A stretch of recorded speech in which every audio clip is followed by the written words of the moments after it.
Hello, everyone. It's time for Mayfield Poetry. Once again, welcome to episode 13. I'm outside this afternoon enjoying the beautiful nature, and I hope you're getting to do some of that too. I have loved focusing on nature for the last few episodes, and you're in for a big treat today and for the rest of this week, because we are going to spotlight Robert Frost. And I can't just spend one episode on Robert Frost. So you're going to hear some of his most famous poems. And at the end of the week, you'll hear my favorite Robert Frost poem. So let's find out about Robert Frost. He certainly is one of America's most beloved poets. He loved nature and he loved rural life. He loved being outside and enjoying all of creation. So here's some fun facts about him. He was born in 1874 in San Francisco, and his father died when he was just 11 years old.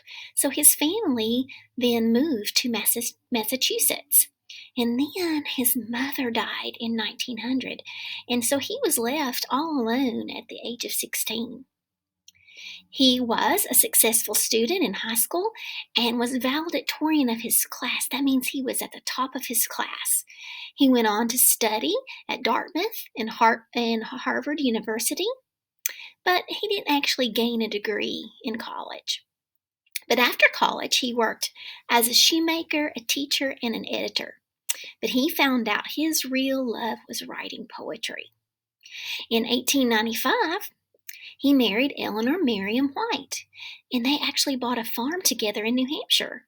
But he soon learned that farming just wasn't his thing, and the couple together had 6 children.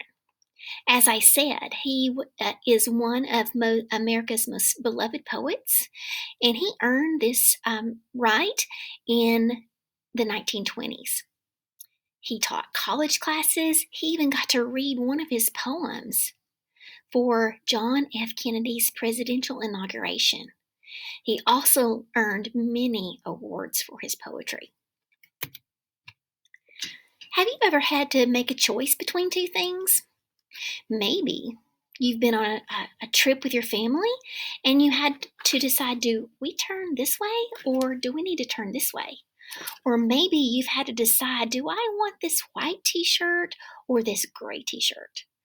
Or perhaps you've had to think about, what ice cream am I going to choose today? Or maybe you've had a favorite team. You had to decide between, do I cheer for my favorite team or do I cheer for this other team? We all have all kinds of choices to make.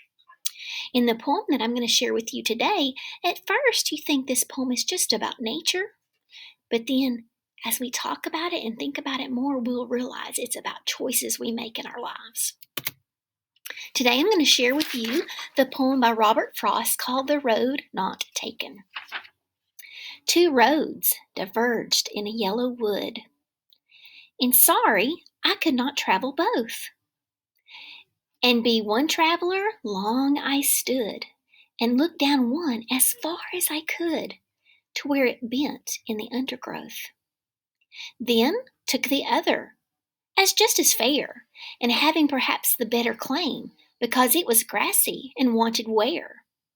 Though as for that, the passing there had worn them really about the same.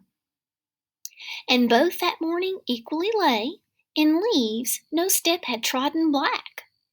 Oh, I kept the first for another day, yet knowing how way leads on to way, I doubted if I should ever come back.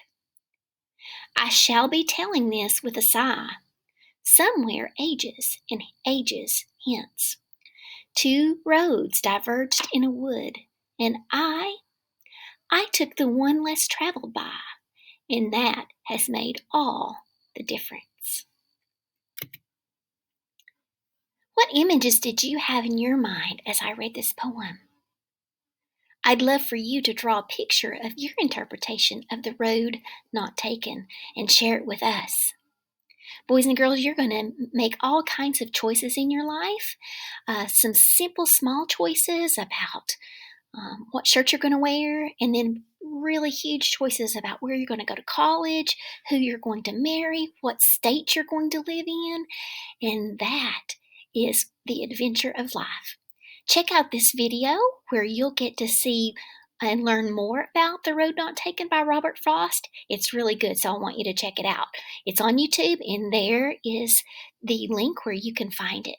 I would love for you to share your interpretation of this poem, what it means to you, and draw a picture of maybe a choice you've had to make in your life, or perhaps draw a picture of these two roads that you imagined in Robert Frost's poem.